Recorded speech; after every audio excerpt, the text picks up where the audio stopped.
Estamos aqui para dar voz ao povo, em defesa dos cidadãos, pela dignidade humana. Todos temos deveres, mas também todos temos direitos. Será que existe justiça? Isto é o povo a falar.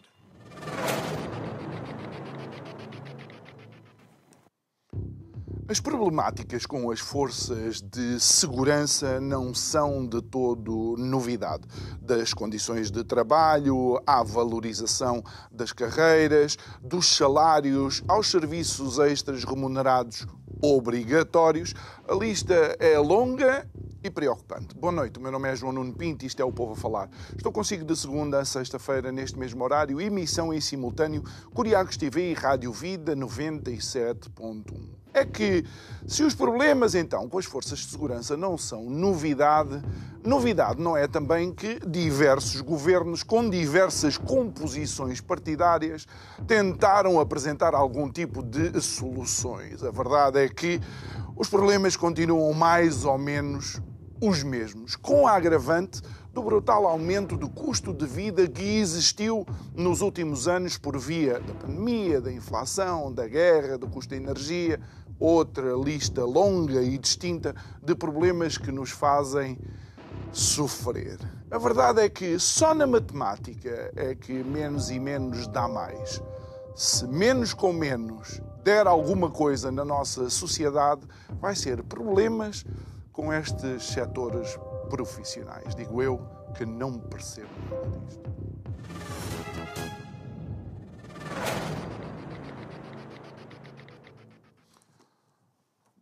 De volta ao nosso estúdio, o nosso convidado de hoje é o presidente da Associação de Profissionais da Guarda, César Nogueira. Olá, muito boa noite, obrigado por estares aqui. Ontem foste recebido pela Ministra da Administração Interna e vamos já para aí. Quais eram as reivindicações que apresentavam para essa reunião? Creio que é a segunda ou terceira reunião com esta Ministra. E como é que correu essa reunião? Bom dia, Nuno. Bom dia aos espectadores. Esta já foi a quarta reunião, contando que a primeira foi mais para cumprimentos do que propriamente para negociação, se bem que é uma negociação, no caso da GNR, que não temos direito a sindicatos, a constituir sindicatos, por isso é quase uma pseudo-negociação, porque nós só temos direito a sermos ouvidos, ou seja, o direito à audição e não à negociação. Mas, em todo caso, nós temos feito o nosso papel, muito difícil, e que os sucessivos governos não têm olhado para as forças de segurança como deveriam olhar, como uma mais-valia, até para a nossa economia. Se não houver segurança no nosso país, certamente não existe turismo como existe, não é? E deixo de literar, porque a grande fonte de receita é o turismo. E se não houver segurança, esse turismo vai se afastar, não é? E por isso a reunião acabou cerca das 11 e tal da noite, também já começou tarde, mas foi mais uma reunião, apesar de ter mudado naquilo que é... Estamos a falar do suplemento de missão, que é aquilo que está na ordem do dia, apesar de existir, como o Nuno falou na introdução, e muito bem, existem muitos outros problemas que se vêm arrastando ao longo dos anos e que... carecem ser resolvidos e que têm sempre empurrado, como costumamos dizer na gíria, com a barriga para a frente, e vão-se agravando por esse arrastar, não é? E por isso, na questão do suplemento de missão, que é aquilo que preocupa, que está a criar ansiedade nos profissionais e que levou àquelas ações de protesto antes de haver novo governo, que juntou milhares e milhares, foram as maiores ações de protesto das forças de segurança. O que é certo é que, mais uma vez, este governo quer dar migalhas aos profissionais. E os profissionais já não aceitam migalhas. Eles que arranjam outra forma, porque nós percebemos que, a nível orçamental, não exista uma almofada que permita dar a 40 e tal mil profissionais de uma vez um valor que foi dado aos nossos colegas, e muito bem, da Polícia Judiciária. Mas não fomos nós que criamos o problema. Não aceitamos é ser, mais uma vez, desconsiderados relativamente a outras forças que desempenham a mesma missão E até se formos na linha sobre o risco, a penosidade e a insalubridade, os primeiros, os da linha da frente, são sempre os profissionais da GNR e os profissionais da PSP. Por isso, não podemos aceitar sermos considerados uma polícia de segunda, que é aquilo que nos tem feito ao longo destes anos. E por isso, estas reuniões têm sido difíceis, longas e sem grandes resultados ainda práticos. Basta ver que a última proposta, a de ontem, apesar de o modelo já ir mais ao encontro daquilo que nós reivindicamos, acabando com a questão da divisão por categorias, que isso não faz sentido nenhum e iria trazer até a nível interno, ou seja, um oficial, sem desprimor nenhum para um oficial, mas não é ele que vai para o terreno. Pode haver, salvo raras exceções, aqueles que tenham mais tempo, porque também nem têm tempo para isso, é porque tem todo um trabalho por trás que é preciso ser feito, organizado, e o oficial tem esse papel. Mas quem executa é o agente ou o guarda, esses é que estão mais expostos ao risco, e não fazia sentido serem o que iriam receber menos. Esse modelo, pelo menos ontem, o Ministério apresentou uma nova proposta que vai no sentido oposto, ou seja, mantém os 20% que nós já temos no subsídio, no suplemento das Forças e Serviços de Segurança, e vai mexer ali na componente fixa, que atualmente está nos 100 euros, só que o Governo só quer dar mais 180 euros, que fica muito longe daquilo que foi atribuído aos elementos da Polícia Judiciária. E por isso temos uma próxima reunião, dia 3, que esperemos que haja... Ou seja, o suplemento na sua globalidade é 180 euros, ou foi a proposta do Governo, ou é um adicional a algo que já existe e que vos leva aos 180 euros? Sim, é um adicional que já existe no suplemento das Forças de Serviço de Segurança, que é os 20% sobre o vencimento base de cada um. Isso mantém. E na componente fixa, que são os tais 100 euros que existe, aumenta-se 180 euros.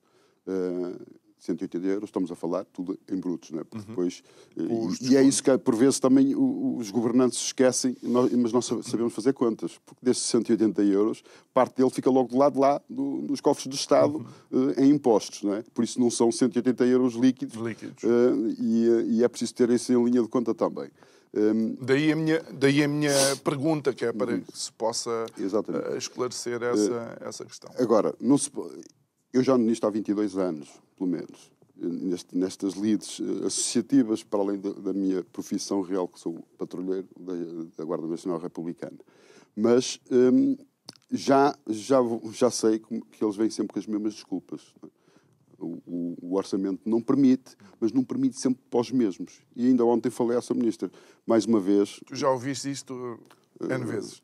Centenas de vezes. Já não são dezenas, são centenas de vezes. Com diferentes governos, diferentes partidos, diferentes... Já, só para esclarecer. E a questão é que eles vão entrando e indo embora, e eu ainda continuo cá sem grandes resultados, porque lá está, nós somos associações, não temos direito a negociar, temos deveres acrescidos e menos direitos que os demais cidadãos, e só por aí devia ter outra valorização que não tem. Não é? Mas dizias que ontem a Ministra... vêm sempre com essa questão de não haver verba, porque seriam milhões de... Eu sei quanto é que seria. Seriam a rondar os 200 milhões de euros por ano. É lógico que sim. Mas lá, como eu digo, não fomos nós que criamos esse problema, foram os governantes, foi o anterior governo, mas é da responsabilidade dos governantes arranjar formas, até porque não tem havido grande investimento nessa parte. Basta ver que o nosso Estatuto Remuneratório é de 2009, quando ele foi criado. Nunca mais foi atualizado. Até traz problemas para a própria instituição GNR. Nós temos um diploma, um Estatuto Remuneratório, que é com base num estatuto profissional revogado. Nunca foi atualizado, nunca foi alterado, e que carece urgentemente dessa alteração. Esse é outro problema que está em cima da mesa, que a Sra. Ministra quer arrastar para o próximo ano, mas é urgente já resolver esse problema, até porque nós temos profissionais que já estão no último nível remuneratório. Se não houver alteração, vão estar 10 anos nesse nível remuneratório. Não tem qualquer progressão. Para além de não termos promoções, não tem qualquer alteração. Ou seja, vou estar a ganhar o mesmo durante mais 10 anos. E isso não pode acontecer, porque vai criar mais desmotivação, a acrescentar àquela que já existe, não é? E vão, claro, se não têm qualquer forma que sejam para poderem se motivar, vão estar ali e são apenas mais um número que está ali, e quem vai sofrer as consequências será o cidadão, porque não vai ter ali um elemento que está frustrado, que tem a sua vida estagnada e que não vai dar resultados. Né?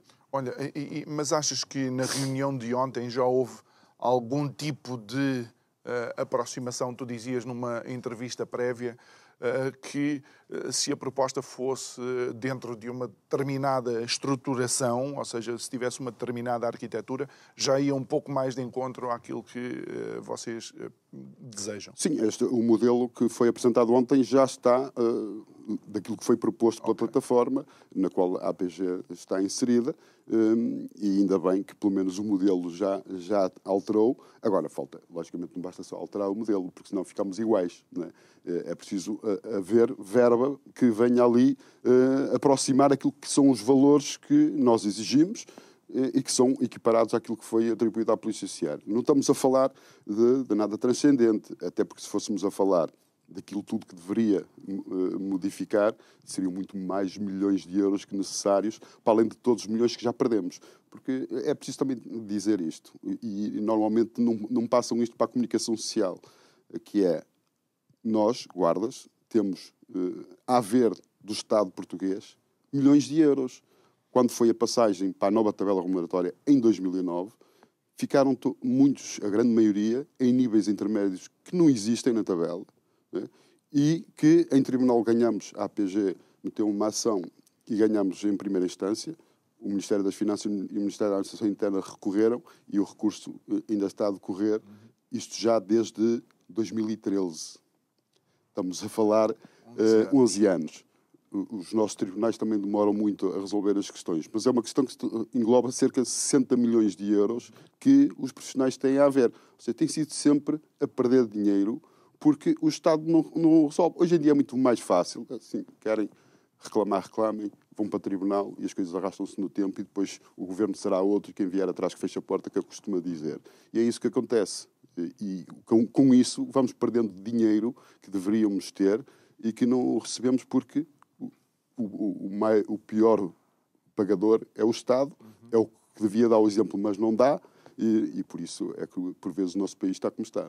Olha, César, relativamente ainda a esta questão do suplemento de missão, eu creio ter entendido bem, se não, corrige-me, por favor, há uma questão que tem a ver com as cláusulas de salvaguarda, que isso pode implicar também que, devido às carreiras e às promoções, eventualmente alguém que está numa hierarquia superior possa ganhar menos de um inferior hierárquico, é isso? Esse modelo, com a reunião de ontem, foi abolido. Era o tal modelo que só ia dar a salganhada, como se costuma dizer também, e ia trazer mais problemas, até a nível administrativo, para implementar. Mas era muito mais difícil. Como é que estão as questões das progressões da carreira na Guarda?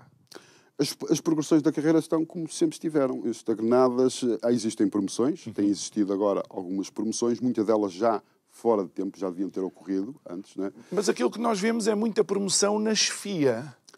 Sim, mas depois não... Isso sempre aconteceu, não é? Sempre aconteceu porque eles praticamente não param de progredir. Isso tem a ver com, no caso da GNR, com o mapa de pessoal militar, em que nestes últimos 2, 3 anos foi alterado, mas também efeitos práticos não trouxeram. Basta ver a última promoção, que já com base no mapa de pessoal que foi alterado e até substancialmente, principalmente nas categorias mais baixa e intermédia, em que, por exemplo, de cabo a cabo-chefe, eu fui promovido a cabo-chefe no ano passado e tive 22 anos como cabo. 22. Tendo condições para ser promovido a cabo-chefe ao fim de 7 anos. Ou seja, tive mais de 15 anos para uma promoção que deveria ter ocorrido. E não tive valorização nenhuma, porque fui promovido e mantiveram o mesmo nível remuneratório, que é outra, lá está, o estatuto remuneratório. Vão para o estatuto remuneratório que não foi atualizado, não foi alterado, e então mantém-me no mesmo nível remuneratório. Ou seja, eu não tive uma promoção. Vou ter uma penalização porque não estou sujeito a uma transferência e por isso posso ser transferido do local onde estou. E depois tudo isso acaba por ter implicações até na reforma dos próprios profissionais, sim, não é? E isso é também é das coisas que nos preocupa bastante, porque pode, até mesmo aos guardas mais novos, não preocupar agora porque ainda são novos, não é? Mas uma coisa é certa, atualmente, quem tem a minha idade e tempo de serviço, ainda vão com 80% de reforma, apesar agora que não são os melhores últimos anos, não vão pelo cálculo dos 2 últimos anos, vão por toda a carreira contributiva. Mas no caso dos mais novos, já vai em 60%. Não é?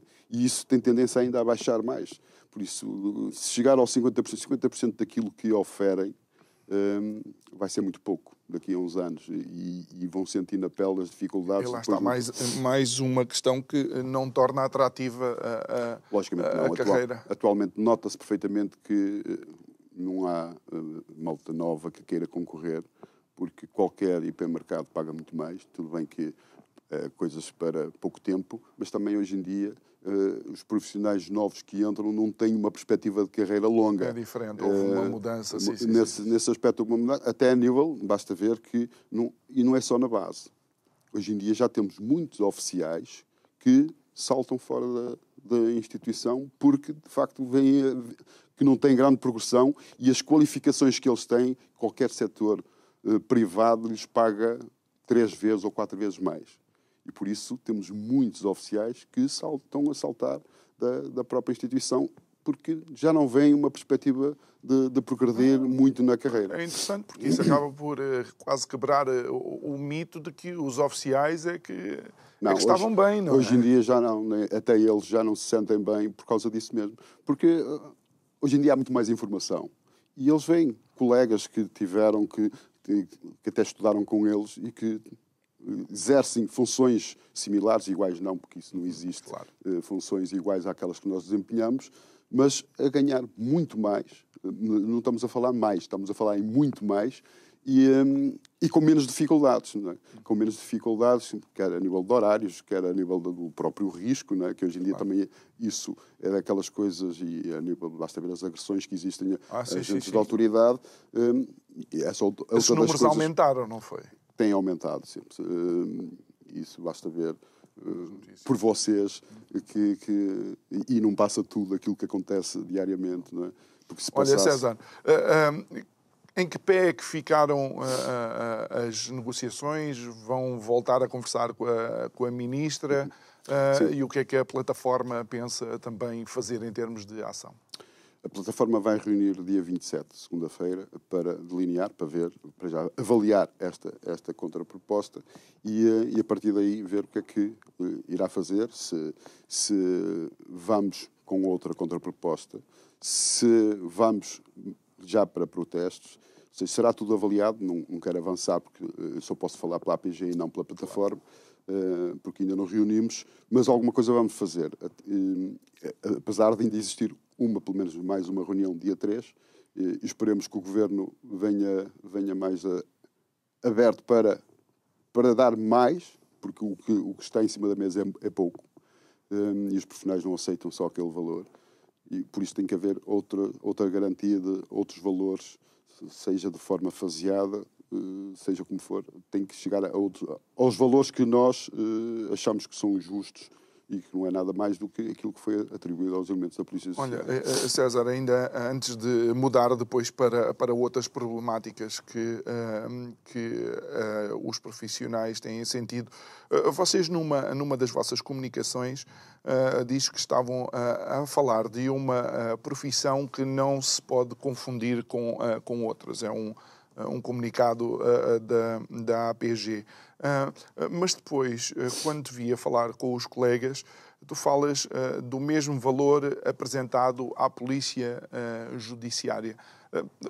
Eu, como não percebi bem, estou-te a perguntar isto. Por um lado, não se querem comparar às outras profissões, mas por outro, por exemplo, utilizam os colegas da Judiciária, só para eu perceber. Bem, os elementos da Polícia Judiciária são, como nós, órgãos de polícia criminal. Ok, já percebi. Mas estamos a falar de um suplemento, não estamos a falar de vencimentos base, estamos a falar de um suplemento em que esse suplemento da Polícia Judiciária é em tudo igual ao suplemento das Forças de Serviço de Segurança. Tem a ver com o que risco, ele significa.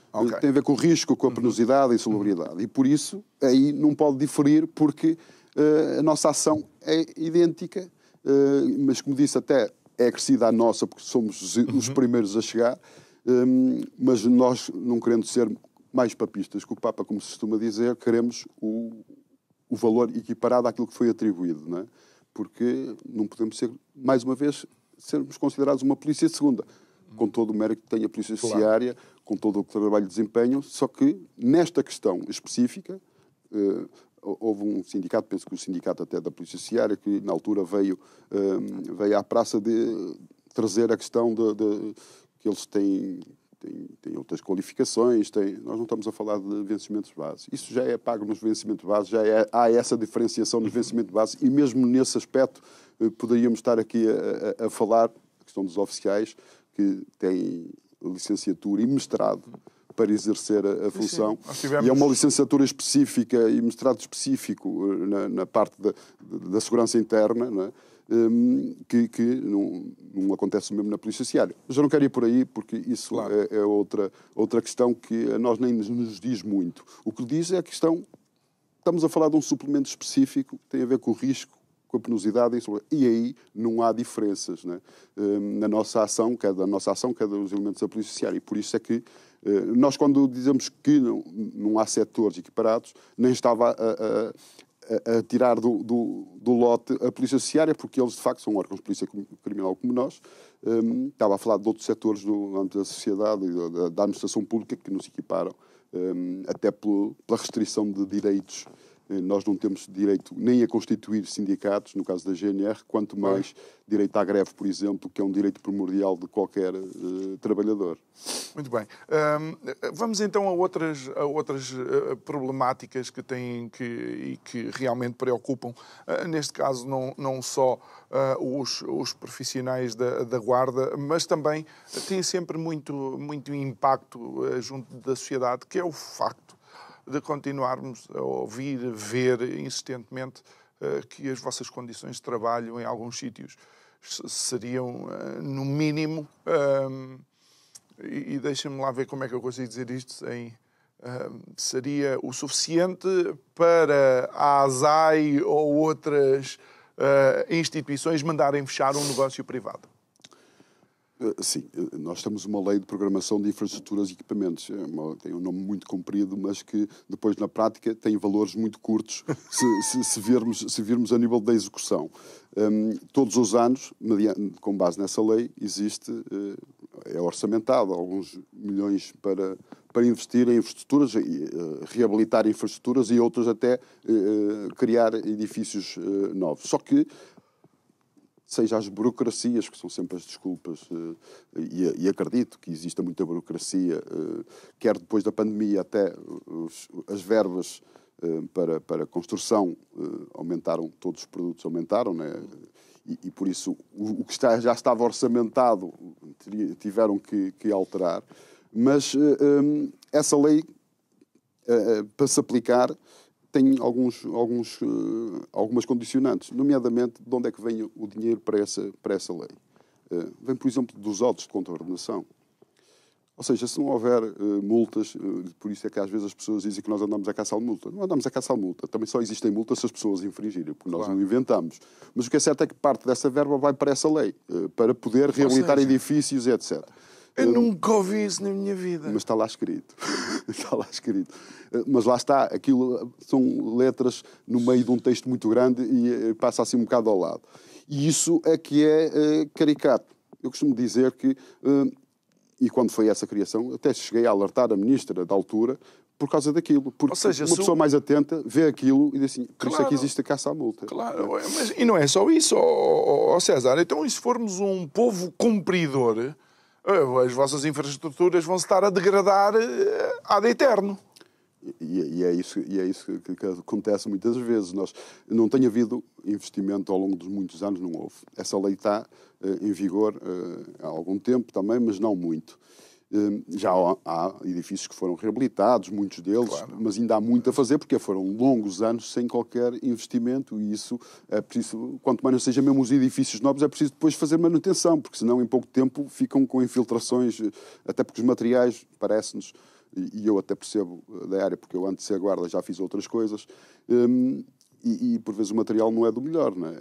Até normalmente é do pior. e isso é muito mais rapidamente os edifícios vão se degradando.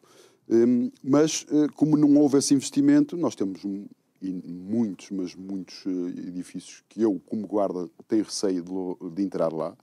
Quanto mais um cidadão que não é guarda, dificilmente vai entrar porque está sujeito a levar com partes do teto na cabeça. Né? E muitas vezes nós, cidadãos, nem sequer vemos as zonas mais privadas e algumas delas são as que estão em piores. E é melhor mesmo não verem, porque algumas delas são bastante degradantes, quer até a nível para a própria saúde dos guardas que lá, muitos deles vivem quase, né? Mas estás a ver, César, isto não parece um contrassenso? Ou seja, o governo, que tem forças de segurança que fazem a sociedade civil cumprir a lei, não cumpre com a lei para com as forças de segurança. Não é não cumprir, porque existe o quê? Existe um vazio na lei, que era aquilo que eu ia chegar. O Nuno falou na ASAI, aqui não é bem a ASAI, era mais o ACT, se pudesse, mas nem o ACT quereria fiscalizar esse tipo de edifícios que pertencem a instituições do Estado, porque iriam ter que encerrar a maior parte deles. Nós temos, não existe ainda, é um documento que ficou na gaveta, apesar de os últimos governos termos falado muito nele, mas ficou na gaveta que nunca avançou, que tem a ver com a higiene e a segurança no trabalho. E não avançou, mas também se avançasse pouco viria a resolver. Porquê? Porque quem daria a última palavra seria sempre o comandante ou o diretor, no caso da PSP, o comandante-geral da GNR, que daria a última palavra sobre determinado edifício, sobre determinada questão. Por isso iria dar no mesmo. Não iriam encerrar, não iria ser o comandante-geral a encerrar um edifício que sabe que se o encerrar, aquelas pessoas ali não vão ter guardas, nem vão ter um posto da guarda para as pessoas se deslocarem. Por isso teria que ser uma entidade exterior a fazer a fiscalização. E isso não existe. Ou seja, não existe ninguém que fiscalize. Existe o IGAI, que até a Sra. Ministra já esteve lá há alguns anos, mas que não tem poder vinculativo. Todos os relatórios que faça apenas é propor que aquele edifício devia fechar ou aquele edifício necessita reparação, mas como não tem poder vinculativo, a maior parte dos relatórios vão para o caixote de lixo. Ou seja, não existe sequer, por exemplo, um departamento como nós às vezes vemos em séries americanas, não é? Que é os Internal Affairs, os assuntos internos, para cuidar dessa parte. Devia ser o IGAI, que é essa parte, e comparativamente com os americanos, que deveria fazer. Mas, como disse, os relatórios que fazem, como não têm poder vinculativo, os sucessivos governos pegam naquilo, não temos verba para isto, e por isso aquele relatório fica na gaveta a acumular pó até dias melhores. Agora, com a lei de programação, muitos edifícios, e isso temos que dizer, já foram reabilitados, outros foram construídos de raiz, mas ainda há muito a fazer. E quem fala de edifícios fala de veículos, da frota, fala de coletes balísticos, não temos um para cada profissional. Eu posso estar 8 horas com um colete e ter que... A patrulha que entra a seguir ter que usar, e vão ter que usar o mesmo que eu usei 8 horas. Né? A nível de saúde, já diz muito isso, e por isso há muito investimento que é preciso fazer, que não foi feito. Por vezes não há um par de algemas. São ferramentas essenciais para o dia-a-dia de qualquer agente de autoridade. Olha, uma questão, e agora que mencionas as frotas, eu no outro dia vi um carro daqueles de reboque da PSP, com um carro da PSP em cima, daqueles bem antigos.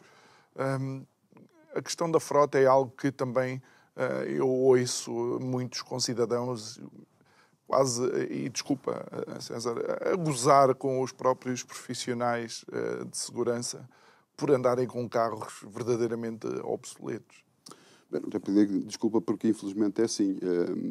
E eu sou patrulheiro, estou num posto e que tenho alguns carros que já deviam estar encostados há muitos anos. Mas enquanto o Estado não o substituir, se nós não utilizarmos esses carros, as pessoas é que vão sentir porque não vão ter patrulhas na rua. Não é? Quando muito vão ter patrulhas apiadas que estão ali só num espaço muito curto. E por isso, logicamente que já temos alguns carros que foram novos, fracos, mas novos, fracos de qualidade, porque não são resistentes e muitos deles desadequados ao terreno. Porque também depois a distribuição tem que ser feita com uma visão do terreno que se exerce a missão. Um carro ligeiro não serve para um sítio que nós somos conectados com a GNR mais rural, já não é tanto, mas temos muito terreno ainda que não tem boas estradas e era necessário outro tipo de veículos. A ideia que dá é que há sempre um forte investimento na Brigada de Trânsito, mas depois no restante nem tanto assim. Também já não é assim, porque até nem temos guardas que queiram ir para o trânsito atualmente. Já não é. Antigamente era o sonho de qualquer guarda que concorria, porque também não percebia muito bem da dinâmica, mas depois com a extinção da Brigada de Trânsito o modelo alterou e também já não se torna tão atrativo ir para o trânsito. Mas muito do equipamento do trânsito, até das autoestradas que se vê mais, não é? É a própria concessionária que fornece aqueles carros, porque senão teriam outro tipo de carros que não aqueles tão melhores. Não é? Algo que tu mencionaste, e mais uma vez está em contraciclo e contravenção daquilo que a polícia e os guardas exigem e pedem, obviamente, e bem, dos cidadãos, que é o cumprimento da lei. Não sei quantos carros não passam as inspeções porque, sei lá, desde o CO2 ou lá o que é, e não podem, falta o stop, não podem. E, no entanto, por vezes o cidadão olha e os carros das próprias forças de segurança apresentam esse problema. Sim, apesar de passarem nas inspeções, mas de facto vê-se que os carros não têm. Basta só ver que não têm até a nível de segurança, não garantem a segurança ao próprio guarda. Exatamente. E pondo em causa, logicamente, a segurança do trausuente, do cidadão que vai na rua, né? E nós estamos sempre a bater nisso, mas lá está, a guarda também não pode encostar carros enquanto não tiver, não substituir. Por isso, a resposta tem que ser dada por parte do Estado, político, que não dá essa resposta, ou pelo menos não dá a resposta que é necessária para substituir esses carros. Agora, eu, por exemplo, faço isso muitas vezes. Se o carro não tem condições, eu não saio nesse carro, recuso-me a sair naquele carro. Recuso, porque vou estar lá vai estar um camarada meu que vai ser meu subordinado, certamente, e eu vou estar a impor em risco a nossa saúde, a nossa integridade, e o cidadão. Mas eu tenho a coragem de recusar. E ninguém me pode punir por causa disso. Porque nós temos que andar em veículos que nos garantam a segurança. Se não garantem, nós podemos nos recusar a isso. Mas depois recebes... Depois temos que assumir a responsabilidade. De aguentar depois as pressões. Isso a mim já não me acontece, que já sabe, a guarda já sabe como é que funciona. É quase semelhante ao caso daqueles marinheiros que se... Exatamente, é do género. Não acredito que a guarda fizesse isso, porque de facto sabe que nós não temos veículos em condições. E por isso podemos nos recusar a isso. E nós temos muitos veículos que não garantem a segurança, às vezes por pequenas coisas. Lâmpadas fundidas e não há orçamento para substituir essas lâmpadas. E os veículos ficam parados por causa de lâmpadas, não é? Porque parece mal também andarmos na via pública e não termos um stop ou média variada ou qualquer coisa assim. E por isso são coisinhas assim, porque as verbas, eu sei que parte do orçamento que é atribuído à guarda é para vencimentos. Cerca de 90% do orçamento, que parece muito, 1.050 milhões, salvo erro, para este ano, mas é pouco porque é praticamente só para vencimentos. E ontem até falava-se que existem muitas gorduras, em qualquer instituição existem muitas gorduras que podiam acabar com elas e que era poupança de milhares e milhares e milhares, se não alguns milhões de euros por ano. Mas isso é preciso também haver coragem política para alterar como é que o funcionamento das instituições. A GNR ainda funciona muito, apesar de atualmente ser o comandante-geral da própria GNR, e isso foi um passo enorme, positivo, no nosso entender, que sempre defendemos isso. Agora, há toda uma história que ainda acompanha, não é? nós funcionamos assim um bocado tipo um ramo das Forças Armadas. Temos muita gente aquartelada, que não deveríamos ter. Temos muita gente absorvida em questões administrativas e burocráticas, que pode ser muito bem feito por civis, não guardas com formação policial que deviam andar na rua, e isso tudo não altera. Isso é tudo prejuízo para o Estado. E se é prejuízo para o Estado, é prejuízo para o cidadão que é contribuinte e que todos paga com os seus impostos para isso existir. Não é? Olha, César, que outras questões mais? Claro que esta vossa reunião, o principal foco é o suplemento de admissão, mas que outras questões mais eventualmente poderão ser necessárias negociar com a tutela? A mais urgente é, como já falei, o estatuto remuneratório.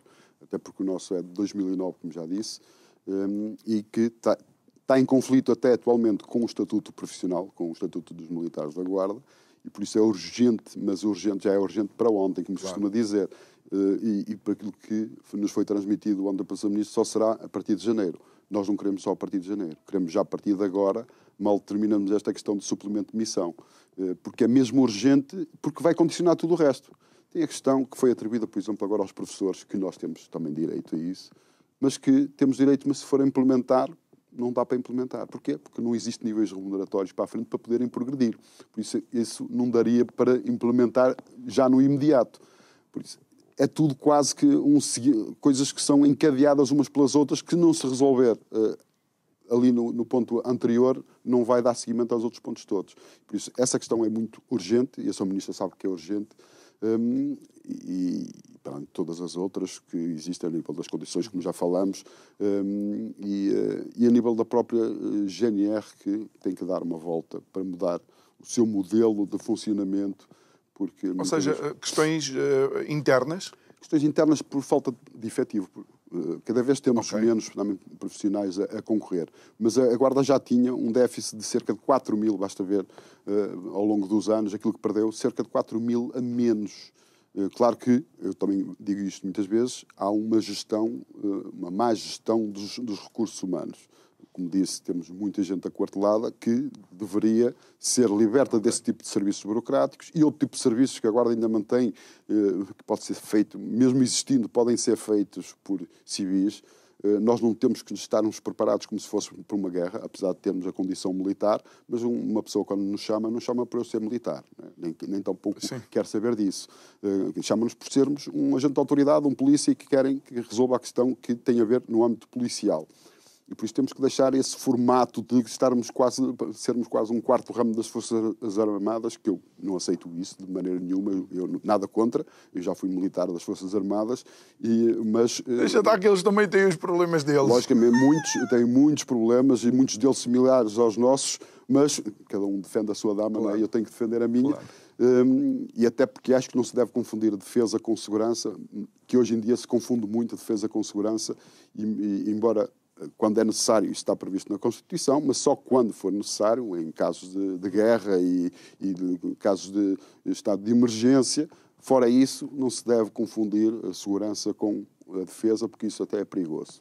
Olha, e nesse sentido, o que é que achas que poderia tornar, de facto, a carreira mais atrativa? O que é que achas que poderia, de alguma forma, fazer com que jovens olhassem para a Guarda e tivessem o desejo de fazer parte dos quadros e fazer carreira? Bem, em primeiro lugar, melhores vencimentos. Okay. Nós temos todo o espírito de missão, mas também temos contas para pagar, não é? E depois, pela nossa missão, que temos de estar deslocados, logo ao início de carreira, deslocados muitas centenas de quilómetros, muitos deles.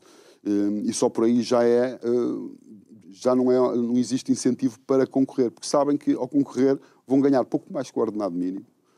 Eu, quando concorri, pelo menos ganhava 2 vezes o ordenado mínimo, quando entrava nas fileiras da Guarda. Agora, essa distância esbateu-se bastante, ainda bem que aumentou a questão do ordenado mínimo, só que todos os outros valores não acompanharam, todas as outras carreiras não acompanharam esse aumento.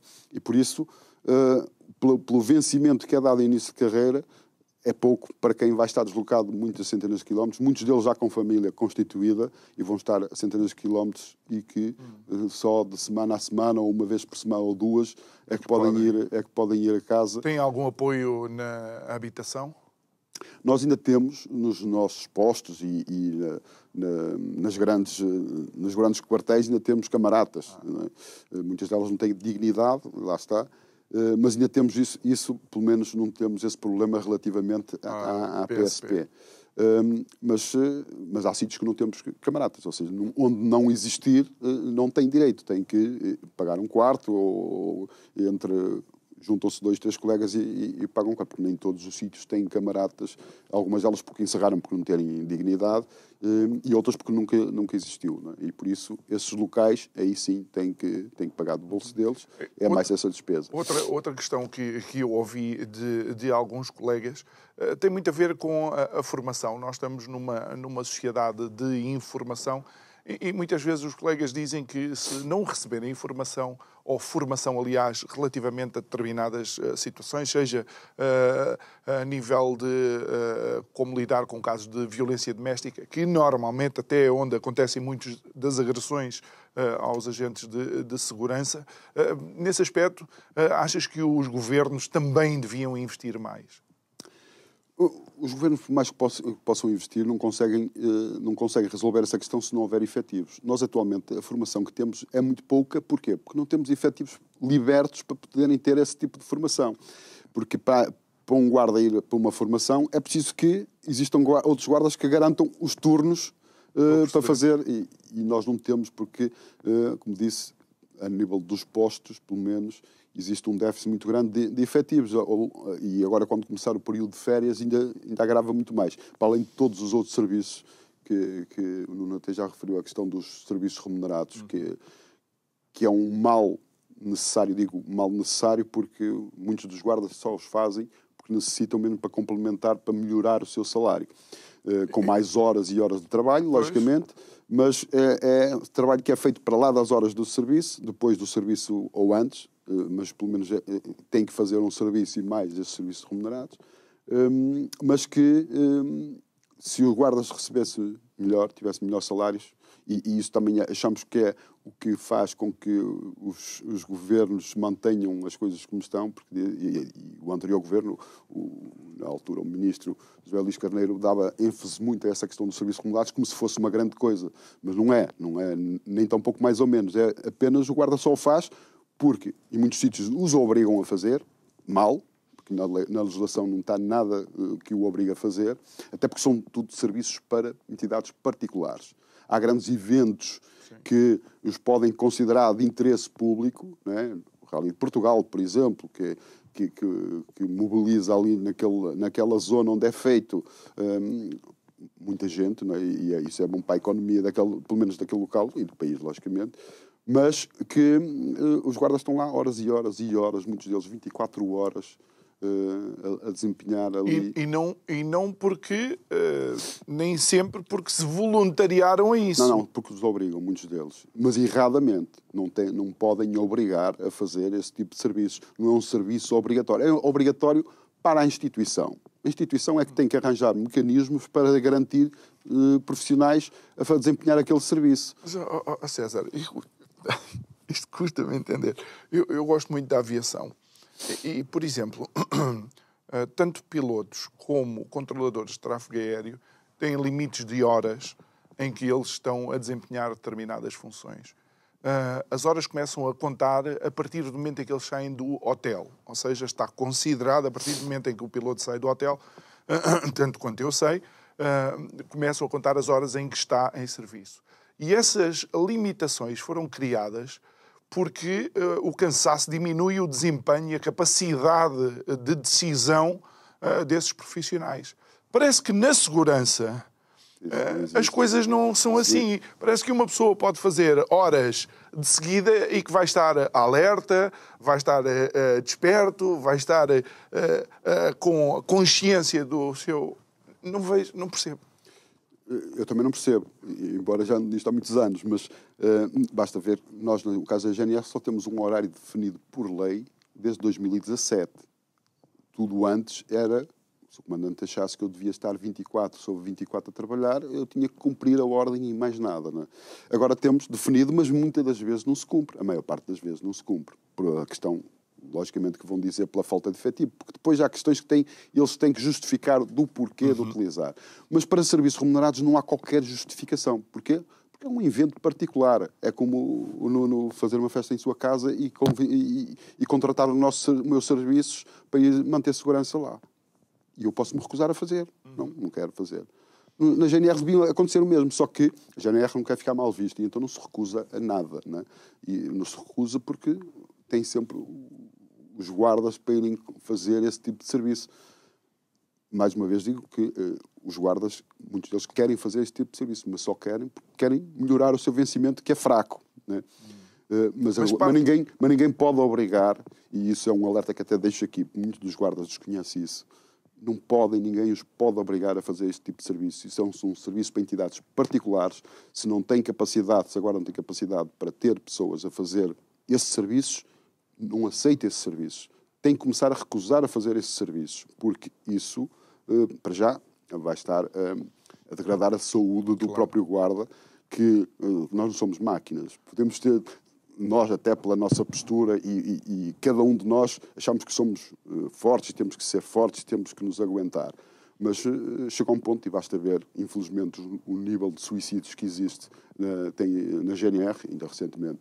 E com arma de serviço. E com arma de serviço, muitos deles, outros até sem ser, mas no serviço, muitos deles, e isso tem uma conotação que por vezes não se quer olhar para isso. Sei que a desculpa, muitas das vezes, até do Ministério e do próprio Comando, é que nada teve a ver, as questões, normalmente, nada tem a ver com questões do trabalho. Está tudo interligado. Até se nós passamos maior tempo do período do dia no trabalho, como é que as coisas não estão interligadas? Não é? Claro. O trabalho, só porque estamos fora de casa há muito tempo, as próprias esposas ou maridos vão reclamar, não é? E depois andam a cantar de galo, desculpa a expressão, que querem reduzir ao chegar às 4 horas, ou 40 horas, ou 38 horas, ou à semana dos 4 dias.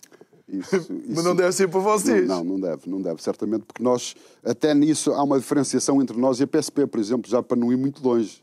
A PSP são 36 horas por semana e nós somos 40. Eu questionei na altura à ministra porque é que nós é 40. E a justificação foi porque somos militares. Então, se dá na condição militar. Se a condição militar só serve para nos restringir ainda mais direitos, já não temos direito a constituir sindicato. Não temos direito a trabalhar tantas horas, pelo menos como os nossos colegas que desempenham a mesma missão, e isso 4 horas por semana, ao fim de um ano, é semanas de trabalho a mais, não é? Que ao fim de uma carreira dá anos. Dá pelo menos mais de 4 anos a mais do que os nossos colegas da PSP. Isso tudo devia ser contabilizado e não é. Recebemos menos até que os nossos colegas da PSP em categorias e postos similares. Por isso... Nós estamos mesmo no último minuto, César. O que é que os vossos associados podem esperar da vossa ação? Bem, os nossos associados podem esperar a luta constante e persistente. Os profissionais já me conhecem, já ando nisto há longos anos, mas tenho agora uma equipa nova, que fomos eleitos agora recentemente, mas com a mesma garra, até porque temos que rejuvenescer, porque hoje em dia as ideias são diferentes, a malta tem que acompanhar os tempos e por vezes eu já começo a ficar ultrapassado, não é? Porque já tenho assim alguma idade. Depende do carro que tiveres de serviço. Exatamente. E por isso... A persistência na luta e na defesa dos direitos, isso podem contar certamente com a APG e com esta direção. Muito bem. César Nogueira, presidente da APG da GNR, obrigado por ter estado aqui connosco. Obrigado a si que nos acompanhou, não só nesta sexta-feira, mas durante toda esta semana de programa. Já sabe que pode ver e rever estas conversas subscrevendo o canal de YouTube do Isto é o Povo a Falar. Clique lá também no sininho para receber as notificações sempre que nós fizermos o upload das nossas conversas. Quero enviar um abraço muito especial também a todos os ouvintes da Rádio Vida que nos acompanham todos os dias. Ouvem, mas não veem. Mas pode ir ao canal do YouTube ver, caso tenham tempo. Olha, um resto de um ótimo fim de semana. Até segunda. Obrigado.